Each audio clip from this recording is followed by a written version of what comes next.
brain, the control center of your nervous system. This is the topic for today. You have to study this topic under majorly three headings: the protection of brain, the structure of brain, and the outline functions of the various parts of the brain. To begin with, the protection of brain. Brain is very well protected inside your strongest bone of the skeleton, which is called the skull. Inside the skull, you have one more cartilaginous box called cranium. Brain is safely placed inside the cranium, once again protected by meninges. Like any other organ of the body which is vital, like heart or lungs, heart के ऊपर pericardium की double layer होती है. Similarly lungs के ऊपर pleura double membrane layer होती है to protect these organs from any kind of shock और any kind of injury. Similarly because brain is very very sensitive and very important also, so brain के ऊपर ये जो meninges हैं ये double layered नहीं है, ये ट्रिपल लेयर्ड है. इनके अंदर 3 लेयर्स हैं. Now if you look at the diagram, you can see the labeling: skull, cranium, and then these layers, these membranes, the outermost membranes that you can see, they are meninges, and they are 3 layered. इनकी 3 layers हैं outermost, and in layers के अंदर एक fluid भरा हुआ है जिसको बोलते हैं cerebrospinal fluid. The cerebrospinal fluid, it is for the protection. As you can see कि ये जो हमारा ब्रेन है, ये जब हेड रीजन से निकलता है तो ये स्पाइनल कॉर्ड ब्रेन का ही एक्सटेंशन है जो हमारी बैकबोन के थ्रू पास होती है. The central nervous system of our body, the CNS, is your brain and the spinal cord. So spinal cord कोई अलग चीज़ नहीं है, ब्रेन का ही एक्सटेंशन है. ऑफकोर्स ब्रेन थोड़े ज़्यादा फंक्शंस करता है. So this meninges they cover the brain as well as the spinal cord, and this cerebrospinal fluid also protects your entire CNS. पूरा central nervous system well protected होता है इस तरह से. So I have just finished with you the protection of brain. Skull, cranium, meninges के अंदर cerebrospinal fluid. Clear? This cerebrospinal fluid is also known as CSF. इसको हम शॉर्ट में CSF बोलते हैं. Now, brain. If you look at inside this, ये जो आपको दिखाई दे रहे हैं, it is the soft tissue made up of highly sensitive cells, the nerve cells. We have already studied the structure of the nerve cells. These are called convolutions. और ये brain के development को भी शो करते हैं. If you compare the human brain में ये जो वाले हिस्से हैं ये लोब्स काइंड, इनके अंदर फ्लूइड्स भरे हुए होते हैं. The grey matter, the white matter, all this you will study in your higher classes. So these things which look like intestines, this is the soft tissue made up of highly sensitive cells, right? Now this entire brain is divided into 3 major parts.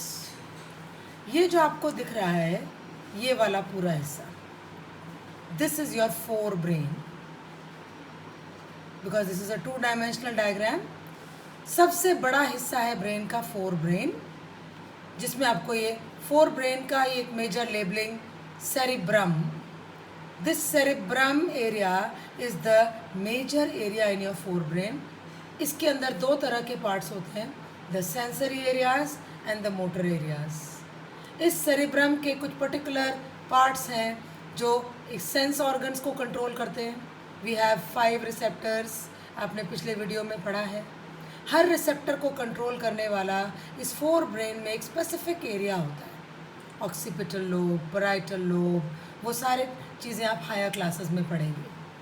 अभी के लिए आप ये जान लीजिए कि cerebrum के अलग अलग हिस्से से अलग अलग उभरा हुआ एक हिस्सा होता है जिसको लोब बोलते हैं. पैराइटल लोब, ऑक्सीपिटल लोब, वो आपके विजन को कंट्रोल करता है. फाइन. सो इस तरह को अलग अलग के रिसेप्टर्स को कंट्रोल करने वाले अलग अलग एरियाज होते हैं. देन फोर ब्रेन में ही there is a motor area which controls your effectors. You have two effectors, the glands and the muscles. They are also controlled by your brain through this particular portions of this forebrain. So forebrain makes the largest area of brain. And इस forebrain को अगर आप 3D diagrams में देखेंगे तो इसको हम दो हेमिस्फेयर्स में ब्रेक करते हैं. The left side and the right side, cerebral hemispheres बोलते हैं उसको. All that is not there in your syllabus. Now, forebrain के बाद आता है हमारा ये midbrain, as you can see the labeling. This midbrain. ये midbrain हमारे body के सारे involuntary actions को कंट्रोल करता है with the help of the spinal cord. हमने reflex action किया है पिछले वीडियो में. So you can see midbrain का ही extension है spinal cord. तो सारे इनवॉलेंट्री एक्शंस का डिसीजन यहाँ पर लेकर उस स्पाइनल कॉर्ड को पास होता है. Clear? So all the reflex actions of your neck, reflex actions like vomiting, coughing, sneezing, ये सारे रिफ्लेक्स एक्शंस आपके स्पाइनल कॉर्ड से कंट्रोल होते हैं. आपने अपने पिछले वीडियो में भी देखा है, right? So your mid brain is the smallest area of the brain. Mid brain को हम तीन मेजर एरियाज में डिवाइड करते हैं. थैलेमस, नीचे वाला हिस्सा इसको बोलते हैं हाइपोथैलेमस. हाइपो मीन्स नीचे वाला part, hypo always refers to that. So thalamus, ऊपर वाले पोर्शन को थैलेमस बोलते हैं, नीचे वाले पोर्शन को हाइपोथैलेमस. एंड मिड ब्रेन का सबसे इम्पॉर्टेंट चीज़ है ये छोटा सा ग्लैंड जो आपको दिखाई दे रहा है. This is your pituitary gland. Pituitary gland is known as the master gland of the body, as you can see in the labelling. Clear? So pituitary gland आपका मास्टर ग्लैंड है. इस ग्लैंड के बारे में हम एंडोक्राइन सिस्टम में detail में पढ़ेंगे. So the mid brain has three major areas, the thalamus, the hypothalamus and the pituitary gland. And totality में अगर हम बात करें तो mid brain controls your reflex actions of your neck and other reflex actions, right? So that's about your mid brain. Now coming to the hind brain. This is your hind brain. Hind brain के अंदर, hind का मतलब होता है पीछे वाला हिस्सा, fore brain का मतलब फ्रंट वाला हिस्सा, राइट? हाइंड ब्रेन में is consist of three main parts. This one, ये जो आपको कॉलीफ्लावर जैसा, पत्ता गोभी जैसा, फ्लावर जैसा हिस्सा दिख रहा है, इसको बोलते हैं cerebellum. Cerebellum. Then you can see pons. This is pons. And this is called medulla. Medulla ही आगे चलकर स्पाइनल कॉर्ड में कन्वर्ट हो जाता है, एक्सटेंड हो जाता है. सो सेरिबेलम, पॉन्स एंड मेड्यूला, ये तीनों चीज मिलकर बनाते हैं हाइंड ब्रेन. क्लियर? सेरिबेलम.